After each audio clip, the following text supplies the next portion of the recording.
زیارت کے لیے مدینہ منورہ کی طرف روانہ ہوا۔ راستے میں دیکھا کہ ایک کبوتری نے بچے دیے ہوئے تھے۔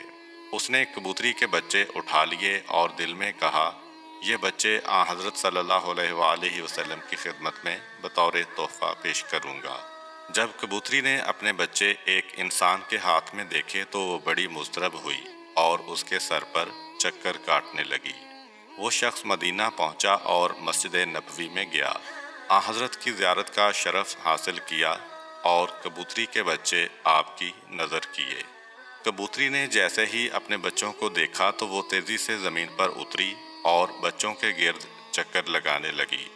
پھر وہ اڑی اور کچھ دیر بعد واپس آئی تو اس کی چونچ میں غذا تھی، جسے اس نے چوزوں کے سامنے ڈالا اور اڑ گئی۔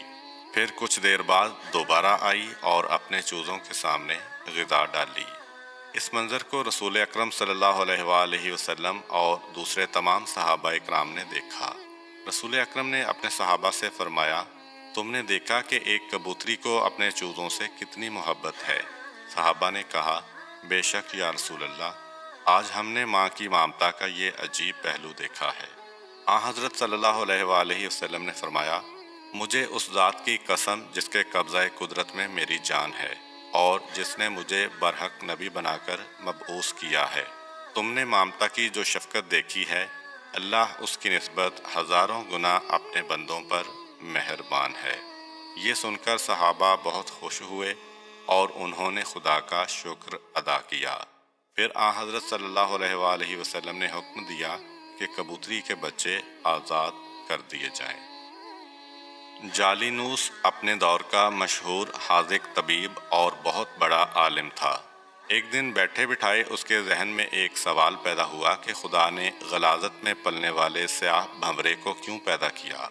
اس غلیظ بھنورے کی پیدائش کا بھی کوئی فائدہ ہے؟ آخر اللہ نے بے فائدہ اشیاء کیوں پیدا کیں؟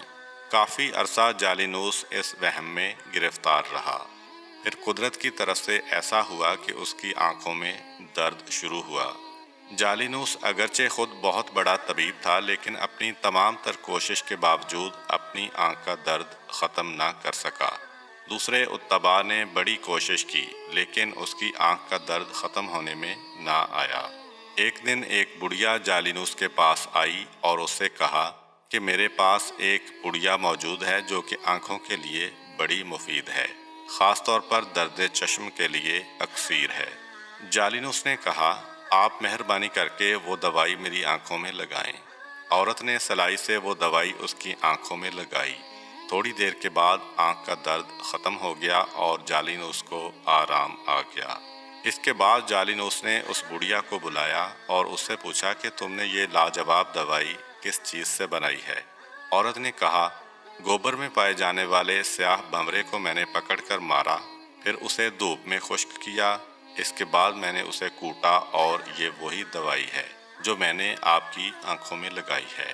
جب جالینوس نے یہ جواب سنا تو حیران رہ گیا اور اسے معلوم ہو گیا کہ خدا نے کوئی چیز بیکار اور بے فائدہ پیدا نہیں کی۔ مشہور متکلم علی بن میثم بغداد کے رہائشی تھے۔ ان کے زمانے میں مامون کی حکومت تھی۔ اس وقت حسن بن سہل مامون کا اہم ترین وزیر تھا، جو کچھ الحاد کی طرف مائل تھا۔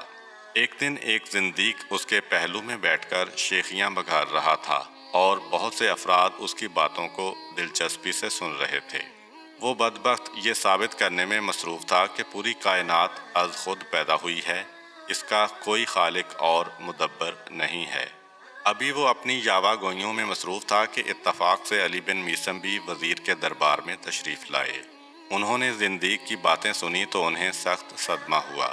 انہوں نے وزیر حسن بن سہل کو مخاطب کر کے کہا، جناب، اس کی باتیں بعد میں سن لینا، پہلے میری بات سنیں۔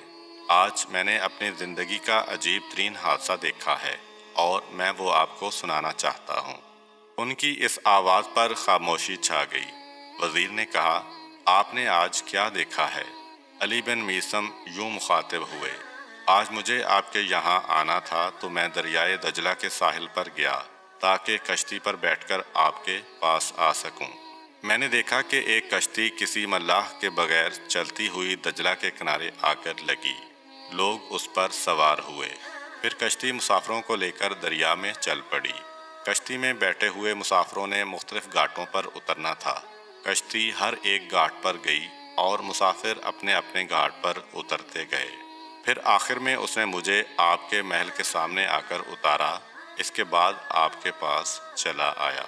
زندیق نے جب یہ داستان سنی تو اس نے چیخ کر کہا، وزیر صاحب، اس شخص کی باتیں سننا وقت ضائع کرنے کے مترادف ہے۔